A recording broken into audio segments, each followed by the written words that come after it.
మత్తయి రాసిన సువార్త 18వ అధ్యాయం 21వ వచనము. ఆ సమయమున పేతురు ఆయన వద్దకు వచ్చి, ప్రభువా, నా సహోదరుడు నా ఎడల తప్పిదము చేసిన యెడల నేను ఎన్ని మార్లు అతనికి క్షమింపవలెను? 7 మారుల మట్టుకా అని అడిగాను. అందుకు యేసు అతనితో ఇట్లనెను, 7 మారుల మట్టుక కాదు, 70 ఏళ్ల మారుల మట్టుకని నీతో చెప్పుచున్నాను. కాబట్టి ప్రభువునందు ప్రియమైన వారలారా, ఇక్కడ యేసు వారు తెలియజేసే మాట ఏమిటంటే, ఇక్కడ పేతురు గారు యేసు వారి దగ్గరికి వచ్చి అడుగుచున్న మాట, నా సహోదరుడు నా ఎడల తప్పు చేస్తే నేను ఎన్ని మార్లు క్షమించాలని యేసువారిని అడిగారు.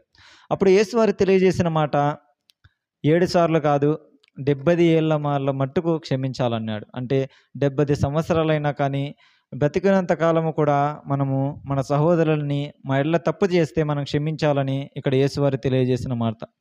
కీర్తనల గ్రంథం 90 అధ్యాయం 10వ వచనములో, మా ఆయుష్కాలం 70 సంవత్సరములు, అధిక బలమున ఎడల 80 సంవత్సరములగును. కాబట్టి మనిషి యొక్క ఆయుష్కాలం ఎంతంటే 70 సంవత్సరములు, అధిక బలం ఉంటే 80 సంవత్సరం. కాబట్టి జీవితకాలం అంతా కూడా మన ఎడల తప్పు చేసిన వారిని మనను క్షమించాలని చెప్పి ఇక్కడ యేసువారు తెలియజేసిన మాట. మత్తయి రాసిన సువార్త 6వ అధ్యాయము 14వ వచనములో, మనుషుల అపరాధములను క్షమించిన యెడల మీ పరలోకపు తండ్రి మీ అపరాధములను క్షమించు. మనుషుల అపరాధములను క్షమిస్తే దేవుడు కూడా మనల్ని క్షమిస్తాడు. మీరు మనుషుల అపరాధములను క్షమింపకపోయిన యెడల మీ తండ్రియు మీ అపరాధములను క్షమింపడు.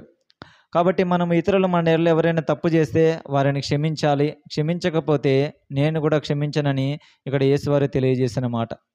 కాబట్టి మన ఎడల ఎవరైనా తప్పు చేస్తే వారిని క్షమించాలి అని ఇక్కడ దేవుడు తెలియజేస్తున్నారు. కాబట్టి మన ఎవరైనా తప్పు చేస్తే మనమును క్షమించాలి. మత్తయి రాసిన సువార్త 18వ అధ్యాయం 35వ వచనములో, మీలో ప్రతివాడు తన సహోదరుని హృదయపూర్వకంగా క్షమింపని యెడల నా పరలోకపు తండ్రియు ఆ ప్రకారమే మీ యెడల చేయును నేను. మన సహోదరుని మన ఎడల తప్పు చేస్తే హృదయపూర్వకంగా క్షమించాలి. కొందరైతే ఇతరులను క్షమించినట్లుగా ఉంటారు, కానీ మనస్సులోనే వారిపైన ద్వేషం అనేది, కోపం అనేది ఉంచుకొని ఉంటారు. అలాగ ఉండకుండా మనం ఇతరులను క్షమించాలని ఇక్కడ యేసువారు తెలియజేసిన మాట. కాబట్టి అట్టి కృప దేవుడు మనకు దయచేయును గాక. ఆమేన్.